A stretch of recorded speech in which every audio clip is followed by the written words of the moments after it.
I got a theory, hypothesis. I don't know what it is about Aaron Rodgers.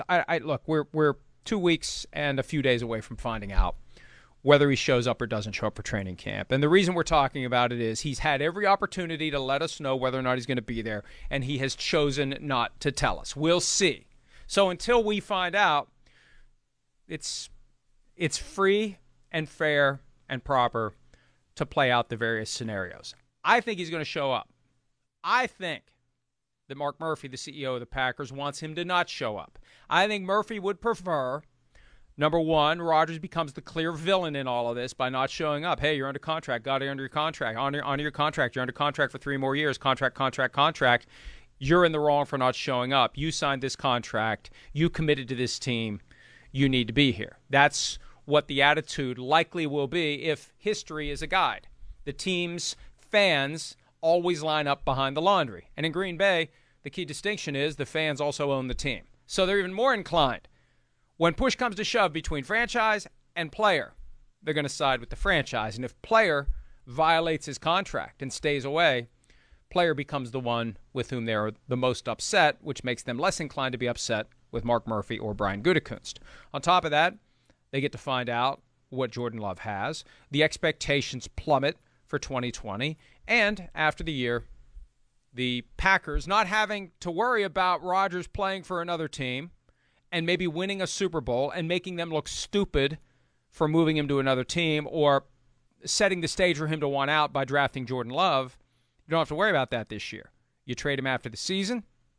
And I still think that the Packers get more trading Rodgers after 2021 than they would get trading him now, because you're going to have more teams who have gone through a full season, who have decided this quarterback that we believed in, we no longer believe in. Let's get in the running for Aaron Rodgers. There will be more teams at the table. If they decide right now to trade him, it's the Broncos and who? Who? Maybe the Raiders. Maybe.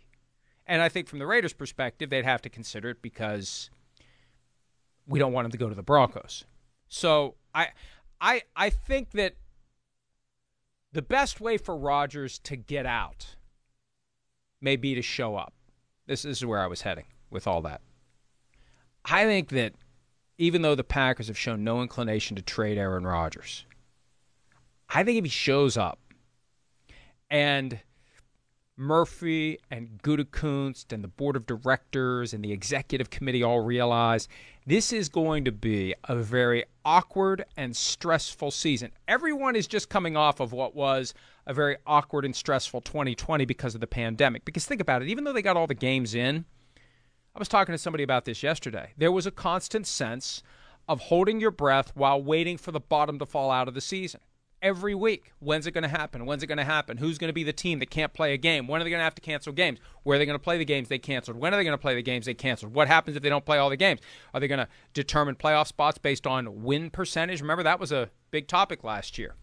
I don't think the Packers want another year where they're worried about something every week. And this year, instead of worrying about the pandemic, they're worrying about what Aaron Rodgers is going to say or do that will cause a mini brush fire that they need to worry about. We know he's got a propensity to make passive-aggressive comments, and we know that he goes through, as I know, we've seen it. We play the clip all the time of him calling me out by name during the, I think it was 2016 or 2017 season, when I was connecting the dots to show that he was making passive-aggressive comments about then-coach Mike McCarthy. Oh, and he was. You could see the devil on one shoulder and the angel on the other coaxing him. The devil was coaxing him to call me out. The angel said, don't give that guy the benefit. Don't give him the power by letting him know that you're reading what he's writing and you want people to not waste their time reading that crap.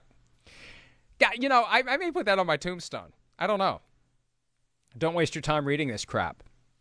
But I don't think the Packers want a full season of needing an interpreter to figure out what it is that Aaron Rodgers was saying in his post-game press conference or in his midweek press conference, mandatory press availabilities that he has. So, to finally land this plane so that you're not wasting your time listening to this crap, I think if he shows up, there's a chance the Packers decide to trade him.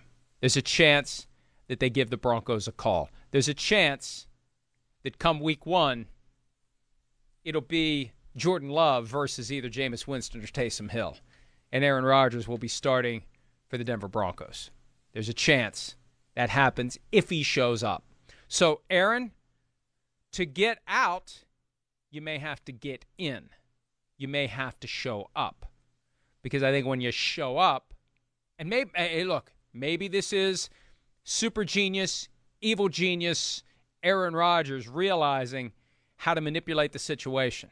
He's created enough chaos in the offseason to make Mark Murphy not want him there. So, easiest solution, he doesn't show up. Great. He shows up. Oh, boy. Now we got to deal with him all year. Let's just go ahead and trade him and be done with it.